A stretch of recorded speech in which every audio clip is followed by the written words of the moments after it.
রেকর্ডগুলো দিছে ওগুলো একটু শুনতে চাই, শুনুন তো আমাকে। হ্যালো, কেমন আছো? প্রথমত আমি তোমার কাছে ক্ষমা চাই, এর জন্য আজকে খুব তোমার মনে পড়তেছিল। আর আমি তোমাকে ছেড়ে এসে আমার জীবনে আমি সবচেয়ে বড় ভুল করছি।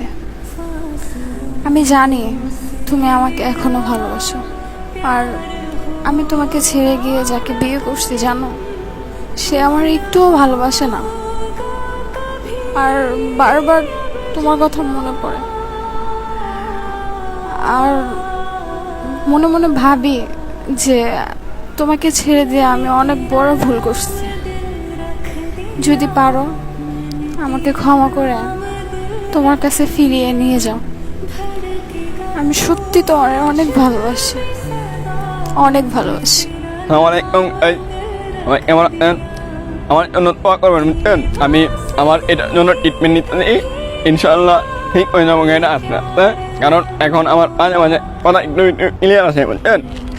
সবাই দোয়া করবেন আমার জন্য। কি জানি বলতেছিলেন, ও আপনার গার্লফ্রেন্ড নাকি আপনার মেসেজ দিছে?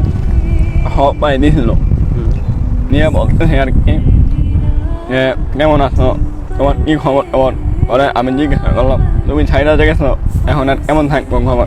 আছি আলহামদুলিল্লাহ, আল্লাহ বাঁচা রাখছে। আরেকটা কথা হলো পরে জিজ্ঞাসা করতেছে বিয়ে শাদী করতেনি। আমি গাবি তো এখনো তোমার বুঝতে পারি নাই বিয়ে শাদী কেমনে করবো। আচ্ছা আমার তো অন্য কোনো মাইয়া ভালো লাগে না তোমার ছাড়া। আচ্ছা, আপনি কান্না করেন না, আগে কান্না থামাই বলেন। 1 বছর আগের একটা স্টোরি এখনো বলতে গিয়ে কান্না করে দেন, মানে এতটা ভালোবাসছেন। কি হয়েছে তারপর বলেন। আসলে ভাই কান্না করে কেন, আমি চাইছিলাম আর কি, বুঝছেন, যে সবসময় সুখে থাকুক, মানে আমার না হোক কিন্তু সুখে থাকুক। যখন শুনছি না ওই শান্তিতে নাই, ওর খুব কষ্ট, তখন আর কি মনটা খারাপ লাগছে যে শান্তির জন্য আমার ছাইরা গেছে, সুখের জন্য আমার ছাইরা গেছে। এখন যদি সুখই না পায়, যদি কষ্টই থাকে, তো ছাইরা গেছি কেন, বুঝছেন? মানে এই কারণে মন নাই মানে না আর কি। এই কারণে আমি আপনারে একটা কথা বলছিলাম, মনে আছে? যে আপনি যে এরকম যে ভালোবাসেন, কখনো যদি আপনার কারো কাছে যায়, যদি আপনার কথা যদি এক ফোঁটা যদি মনে হয় যে না আমারে ওই মানুষটার মতো করে আর কেউ ভালোবাসে না, এটাই হচ্ছে সত্যিকার ভালোবাসার সার্থকতা।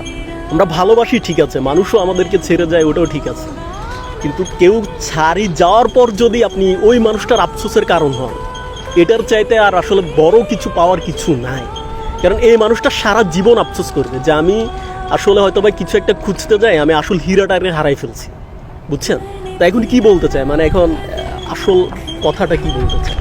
এখন বলতে চাইতেছে আর কি, মানে ওর জামাই নাকি ওরে যাই প্রথম বিয়ে হয়েছিল, কতদিন মানে প্রথম ভালোবাসছিল, এখন আর ভালোবাসে না। ওই ছেলে নাকি অন্য মেয়ের সাথে মানে রিলেশনে আসে কিংবা মেসেজ মানে ওটা ধরা পড়ছে। তো মানে এখন ওরে তেমন ভালোবাসে না, তেমন কেয়ার করে না, কি বুঝছেন? এখন বলতেছে আমি তোমার ছেড়ে যায় ভুল করছি, আর আমি তোমারে, তুমি কি আমার আবার আপনি করে নিও নাকি? পরে আপনার কাছে আসতে চাইতেছে আবার, এখন আবার আমার কাছে আসতে চাইতেছে। বলছি যে যেখানে আছো এখন এখানেই থাকো, মাসক নামাজ আল্লাহর কাছে দোয়া করো, আল্লাহ তোমার সুখ মিলাই দেয়। আমিও চাই যে তুমি সুখে থাকো, ঠিক আছে? আমিও চাই না তুমি কষ্টে থাকো, কিন্তু তুমি যেন আমার লাইফে আইবা তারপর তুমি সুখী হইবা, এটার কোনো গ্যারান্টি নেই। কারণ তোমার এখন মন অন্যরকম হয়ে গেছে, ঠিক আছে? আপনি কি ওরে কি এখনো ভালোবাসেন? ভালোবাসবো না, ওর ময়না তো ভয়েস আছে, আমার ভয়েসটা একটু আমরা পরে শুনি। আপনি আবার তো শুনেছেন ভয়েসটা আমি শুনাইতেছি।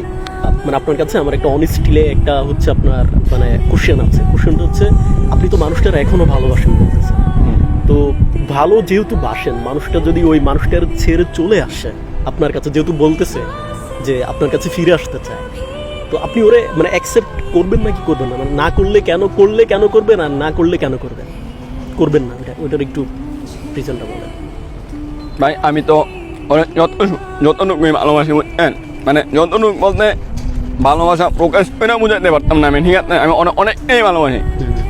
এই পুরো পৃথিবীটা যদি একদিকে আর ওই যদি একদিকে থাকে না, তাহলে আমি ওরেই নিবো আর কি, বুঝছেন?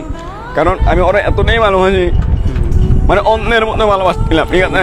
হ্যাঁ, অন্যের মতো ভালোবাসছিলাম। এখন কত হইলো আমি ওরে অ্যাকসেপ্ট করতাম ভাই, অ্যাকসেপ্ট করতাম। কারণ একটা জিনিস কি, আপনি যারা ধোকা দিবেন না, যারা আপনার ধোকা দিবেন আপনার সাথে সেম ঘটনাই ঘটবো, বুঝছেন? এখন কথা হইলে গিয়া হয়তো আমার দোকান দিয়ে চলে গেছে গা, চাই জন্য সুখে থাকতো। আমি আল্লাহর কাছে অনেক দোয়া করছি যে ওই সুখে থাকুক, বুঝছেন? কিন্তু আমাকে এমনও নর্মালি অনেক মেসেজ দিয়েছিল, আমি রিপ্লাই দিই না, কারণ বিয়ে হয়ে গেছে গা, বুঝছেন? নাই এখন আমি যদি রিপ্লাই দিই তো এটা রাইট, মানে আপনি বুঝাইতে চাইতেছেন যে একটা মানুষের বিয়ে করছে, বিয়ে করে আবার তার জীবনটা নষ্ট করে আপনার জীবনে চলে আসবে, ওটা কেমন লাগে, মানে ওই জিনিসটার কারণে আপনি তারা অ্যাকসেপ্ট করতে চান না।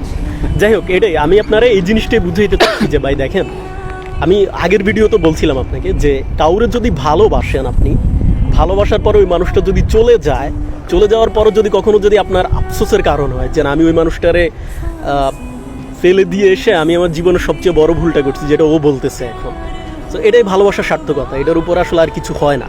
এখানে আপনি জিতে গেছেন অলরেডি, আর এখানে আপনার আর হারানোর কিছু নেই। আর আরেকটা কথা হচ্ছে, ভালোবাসলেই যে একটা মানুষকে পেতে হবে বিষয়টা এরকম না। তারে ভালোবেসে যাওয়াটাই হচ্ছে একটা ভালোবাসা, ভালোবাসার মধ্যেই পড়ে, ঠিক আছে? তো ও দোয়া করেন আপনি যে ও ভালো থাকুক, আপনি যেটা বলতেছেন যে আপনি দোয়া করেন যে সে ভালো থাকুক, যে বাকিটা সময় যার সাথে থাকুক ভালোই থাকুক, সমস্যা নাই। তো এটাই আসলে, এর চাইতে বেশি কিছু তো আমাদের চাওয়ারও নাই, পাওয়ারও নাই। আপনারা যারা কাউকে ভালোবাসেন, ভালোবাসার পরে যারা দিন শেষে কাউকে ছেড়ে চলে যান, হ্যাঁ, সো ছেড়ে গিয়ে আপনারা এটা ভাববেন না যে আপনারা জিতে গেছেন। আপনি যেটা করতেছেন বা যেটা করতেছেন এখন যার সাথে, সেটা যে আপনার উপরে ফিরে আসবে না আজকে বা কালকে, এটার কোনো নিশ্চয়তা নাই।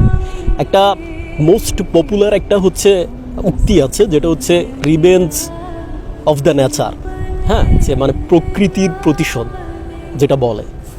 সো এটা যে হয়, আজকে হোক, কালকে হোক, পরশু দিন, একদিন না একদিন হবে। কারো হয়তো বা খুব তাড়াতাড়ি হয়, কারো হয়তো বা একটু সময় নিয়ে হয়। কিন্তু আজকে কাউকে ঠকিয়ে আপনি এটা ভাববেন না যে আপনি জিতে গেছেন।